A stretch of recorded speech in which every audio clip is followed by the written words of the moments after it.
ప్రాచీన రాజ్యంలో సూర్యదేవుని కరుణా దృష్టిలో ఒక రహస్యం జన్మించింది. చరిత్ర ప్రవాహాన్ని మార్చే రహస్యం. యువతిగా ఉన్నప్పుడు కుంతి ఏ దేవతనైనా ఆహ్వానించి ఆశీర్వాదం పొందే వరాన్ని పొందింది. ఆ వరం పొందిన ఉత్సుకతతో కుంతి శక్తివంతమైన సూర్యభగవానుణ్ణి ఆహ్వానించింది. సూర్యుడు అద్భుత వైభవంతో ఆమె ఎదుట ప్రత్యక్షమై ఆమెకు సంతాన వరాన్ని ఇచ్చాడు. కాని ఆ వరం కుంతీదేవికి ఊహించని పరిణామాలకు దారితీసింది.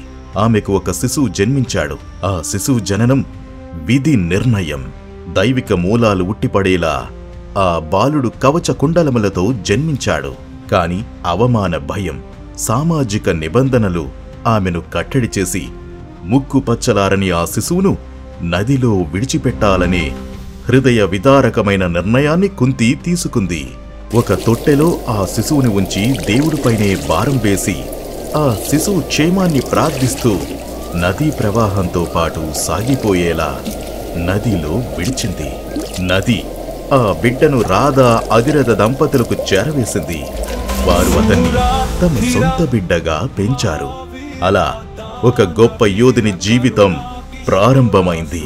సూర్యుని సంతానంగా జన్మించి సాధారణ మార్గంలో పెరిగిన అతని విధి నక్షత్రాలలో లిఖించబడి ఉంది.